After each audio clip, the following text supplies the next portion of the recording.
Bonjour à toutes et à tous et bienvenue sur Le Coin Psycho. C'est une chaîne dédiée aux étudiants et aux autodidactes qui souhaitent se former en psychologie. Aujourd'hui, nous allons aborder le stade des opérations concrètes de la théorie de Jean Piaget. Elle concerne les enfants d'environ 7 à 11 ans. Il s'agit du troisième stade du développement cognitif. Alors commençons. C'est un stade très important, car c'est à cette période que l'enfant commence enfin à raisonner de manière logique. Cependant, cette logique s'applique principalement à des situations concrètes, c'est-à-dire à des choses qu'il peut voir, manipuler ou facilement imaginer. Avant cet âge, au stade préopératoire, l'enfant se laisse souvent tromper par les apparences. À partir de 7 ans, cela change progressivement. Prenons un exemple connu. Vous présentez à l'enfant 2 verres contenant exactement la même quantité d'eau. Devant lui, vous versez ensuite l'eau de l'un des 2 verres dans un récipient beaucoup plus haut et beaucoup plus étroit. Un jeune enfant répondra généralement qu'il y a plus d'eau dans le grand verre. Pourquoi? Parce qu'il ne tient compte que de la hauteur du liquide. En revanche, un enfant qui est entré dans le stade des opérations concrètes répondra qu'il y a la même quantité. Pourquoi? Parce qu'il comprend que le verre est certes plus haut, mais aussi plus étroit. Il est désormais capable de prendre plusieurs informations en compte simultanément. C'est ce que Piaget appelle la décentration, qui est l'inverse de la centration, que nous avions étudié au stade préopératoire.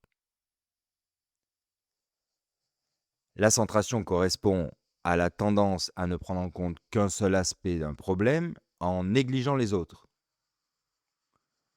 Alors que la décentration, au contraire, est la capacité à considérer simultanément plusieurs caractéristiques d'une même situation. Dans notre exemple, l'enfant comprend que le verre est plus haut, mais aussi plus étroit. Il en déduit donc que la quantité d'eau n'a pas changé. Cette nouvelle capacité permet une autre acquisition essentielle, la conservation. La conservation est la compréhension qu'une quantité reste identique, même si son apparence change. Et cela ne concerne pas uniquement les liquides. Reprenons l'exemple des boules de pâte à modeler que nous avions vues précédemment, dans l'épisode précédent. Vous présentez 2 boules de pâte à modeler identiques. Vous transformez ensuite l'une d'elles en un long boudin. À ce stade du développement, l'enfant comprend qu'il y a toujours exactement la même quantité de pâte malgré le changement de forme. Autre exemple. Vous alignez 2 rangées de 8 jetons. Si vous espacez simplement les jetons d'une des rangées, un enfant plus jeune affirmera qu'il y en a davantage, simplement parce que la rangée est plus longue. À partir du stade des opérations concrètes, l'enfant répondra qu'il y en a toujours 8. Il ne se laisse plus tromper par les apparences. Une autre acquisition très importante apparaît également à cette période, c'est la réversibilité. La réversibilité est la capacité à revenir mentalement en arrière. Reprenons l'exemple du verre d'eau. Si l'on verse l'eau dans un autre récipient, l'enfant est désormais capable de se dire: si l'on remet l'eau dans le premier verre, on retrouvera exactement la même quantité, quelle que soit la forme du récipient.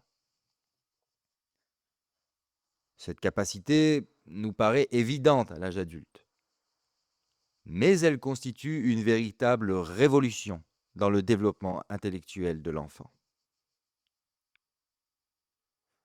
Vers l'âge de 9 ans apparaît également une nouvelle compétence, la classification. L'enfant devient également capable de regrouper les objets en catégories. Par exemple, on lui présente 5 roses et 3 tulipes. Puis on lui demande: y a-t-il plus de roses ou plus de fleurs? Au stade préopératoire, le jeune enfant répond généralement qu'il y a plus de roses.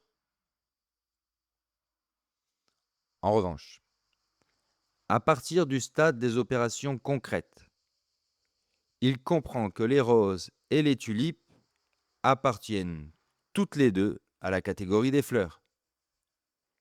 Il répond donc correctement qu'il y a plus de fleurs que de roses. Vers l'âge de 10 ans apparaît ensuite une nouvelle capacité, la sériation. La sériation consiste à ranger des objets selon un ordre logique. Si l'on donne à l'enfant 10 bâtons de tailles différentes, il est capable de les classer du plus petit au plus grand sans difficulté. Toutes ces acquisitions montrent que sa pensée devient beaucoup plus organisée. Cependant, il existe encore une limite importante. Même si l'enfant raisonne désormais de façon logique, il a encore besoin de situations concrètes.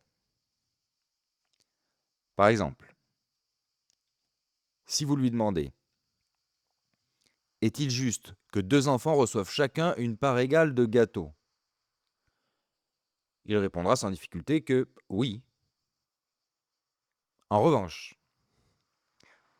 si vous lui posez une question plus abstraite comme: qu'est-ce que la justice? Cette notion reste souvent trop abstraite pour lui. La véritable pensée abstraite n'apparaîtra qu'au stade suivant, le stade des opérations formelles qui débute vers l'âge de 11 ou 12 ans. Pour résumer ce stade des opérations concrètes, retenez 6 idées essentielles. Premièrement, la pensée devient logique. Par exemple, si l'on dit à l'enfant: Paul est plus grand que Léa et Léa est plus grand que Tom, il est capable de conclure que Paul est le plus grand, même sans avoir vu les 3 enfants ensemble. Deuxièmement, l'enfant acquiert la décentration. Je le rappelle, la décentration est l'inverse de la centration. Auparavant, l'enfant ne prenait en compte qu'un seul aspect d'une situation. Désormais, il est capable d'en considérer plusieurs simultanément. Dans l'expérience des verres d'eau, par exemple, il observe que le verre est plus haut, mais également plus étroit. Il comprend donc que la quantité d'eau reste identique. Troisièmement, il comprend la conservation. Il sait maintenant qu'une quantité reste la même malgré un changement d'apparence. Ainsi, si l'on transforme une boule de pâte à modeler en un long boudin, il comprend qu'il y a toujours exactement la même quantité de pâte. Quatrièmement, il développe la réversibilité. Il devient capable de revenir mentalement en arrière. Dans l'expérience des verres, il comprend que si l'on reverse l'eau dans le verre d'origine, on retrouvera exactement la même quantité. Cinquièmement, il apprend à classifier les objets. Si on lui montre 5 roses et 3 tulipes, il comprend qu'il y a plus de fleurs que de roses, car les roses et les tulipes appartiennent toutes les deux à la catégorie des fleurs. Et enfin, sixièmement, il maîtrise la sériation. Il est capable de ranger des objets selon un ordre logique. Par exemple, il peut classer plusieurs bâtons du plus petit au plus grand sans difficulté.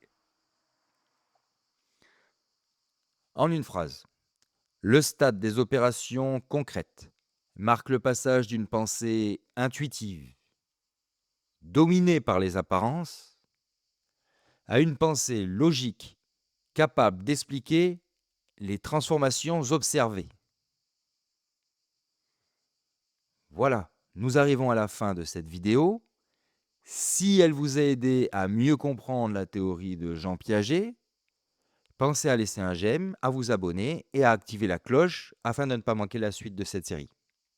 Dans la prochaine vidéo, nous découvrirons le dernier stade du développement cognitif, le stade des opérations formelles, où apparaissent la pensée abstraite, le raisonnement hypothético-déductif et le raisonnement scientifique. À très bientôt sur le coin psycho.